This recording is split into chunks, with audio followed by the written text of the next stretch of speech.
Hello everyone, this is our program and today our topic is the 21st century skills. And today we invited our teacher Cassie. Hello. Yay. So let's get on. Cassie, what's your personal definition about the century skills? I think in our current modern world, Yeah. we need to have a lot of skills that have to do with talking with other people. Talking. Yes, so a lot of our mornings this week were dealing with how do we talk to people who are new, Yeah. who we don't know, Yeah. and then also with different languages, bridging those gaps between each other. So you mean that the communication, it deserves our attention, right? Mm-hmm. Yeah. Is there any other skills that you think need we our pay attention to? I think also when we think about modern skills, it's really good to think about technology because technology is in all parts of our life now. Yeah. So at work, in our social lives. Yeah. So knowing how not only to use technology, but also navigate that technology world. Evaluating sources and making sure we're safe. Yeah. So. Yeah. I completely agree with you because the technology develops so fast today. Yes, and it is heard that there's a project in America put forward an idea that they think critical thinking is the most important skills in the 21st century. Do you agree with that? I do think so, and I think it ties with what we just said. Being able to look at all situations critically, to look at them and not just accept them, but think, how can I make this better? How can I work on this? How can I work with this person? When faced with a problem, being able to really dive in and come up with a solution is very, very important. And even my students, when they're online, making friends or playing games, thinking critically about the decisions that they're making is so very important. So. Yeah, because we live in a society that we create technology and the growth of economy needs our attention. And there's a phenomenon that in China that there are many young persons who pay attention to their skills, but they didn't want to didn't want to shoulder the responsibility that the work maybe is lower pay, or they just give up because they think their talent didn't deserve this opportunity. What do you think about that? It's hard because in the workshop we talked about, and money came up a lot, right? Being able to afford to have the life that you want as an adult. So money is always a part of it, but there's so many important roles, creative roles that are needed, even if they don't make a lot of money. So hopefully people can find in them the desire and maybe do a couple of things. The creative side with less money, but also maybe find some way to make money, but do both because we need that in society. So you suggest that they can do both creative work and other work, maybe they're not paid very, very higher, but they deserve their doing? Maybe find that way to balance because we need people who create. So but in their mind that the young people they think that they have received the higher education than last century, and they just don't think that they deserve a lower pay. And what's your suggestion about their thought about their idea?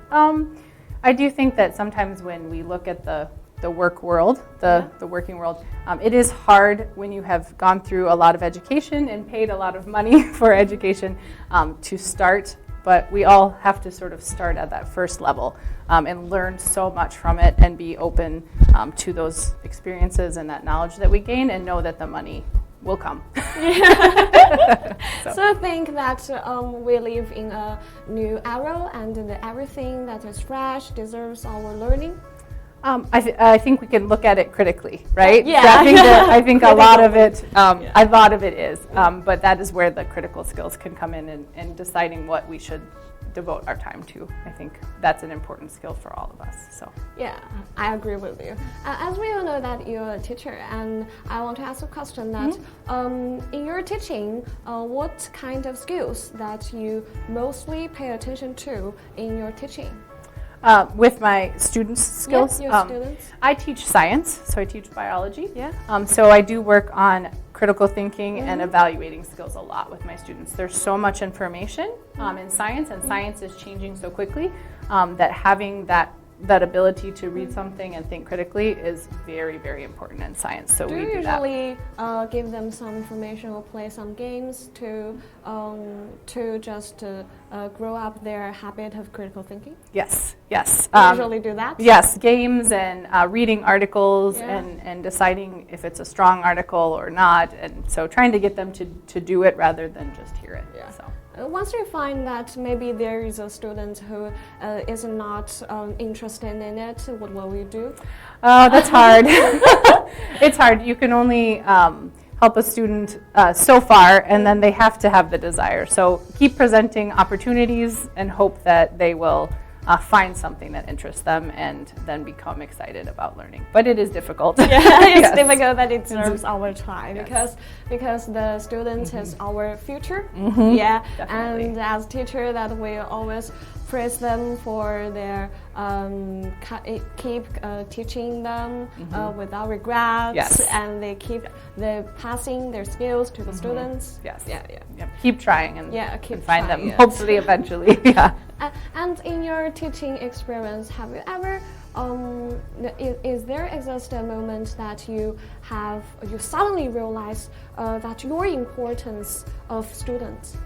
I had a really nice moment. I was at a graduation ceremony, and an older brother of a student who was graduating came up to me and told me he was starting his graduate school in science and that he had realized in my class how much he loved the biology science, the genetics that he was studying, and it was very neat. It made me feel very good that I had influenced, and he very smart, and I know he will do very, very amazing things. So that was a really neat thing for me to experience. So it's so moved for a teacher. It's an inspiration for you to keep teaching them. Yes, definitely. Those are the things that make you realize you're making an impact. So. Yeah. And what's your advice for those other teachers or Chinese teachers as you find there are some shortages in their teaching? Do you have any good advice for them? I encourage teachers to reach out to other teachers. That was the most important thing to me when I was starting teaching, was talking to teachers who had been doing it for a long time. Because it's very overwhelming. When you first start, it can feel too much. But if you reach out to those who have done it for a long time, they can really help you to figure out how to do it well and give you tips and things and start to make it more manageable. So reaching out to others in the profession, I think, is the best way get to know more about other fields that you don't know. Yes, definitely. Have you ever watch the BBC documentary that they make experience between they send the Chinese teacher to the English? No. This BBC documentary has displayed much differences between Chinese and the British teaching. And I found that the Chinese and the British, they pay different attention to the central skills. For example, the Chinese pay much attention to their exam skills, how to get high scores. But I found that in British, they have pay attention to the students' free development and giving more freedom. How do you think about this differences? At my school, we do sort of have this saying where we don't teach to the test, so we don't focus on the test, but we really try to have such high rigor, so have it be difficult enough that in learning all of the things we want them to learn, they are ready for the test. So we don't focus just on how do I do well on this test, but we make sure those skills are a part of what we do, and that seems like a good balance between the two. I think one or the other, maybe on its own, doesn't work very well, but together, I think it could be so a you good make solution. sure that they can get higher scores in the exam. At the same time, you give them more freedom to develop themselves, to find themselves. Yep. Okay, Control in projects and how they do things. Yep. So you cultivate their critical thinking and I hope so. You can solve the problem in your teaching.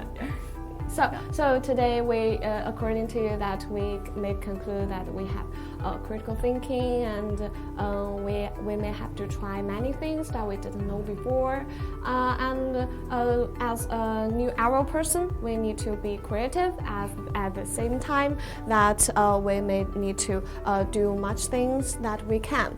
So today, thank you, Cassie, You're for welcome. coming to our program, and that is today's topic. Thank you. Thank you.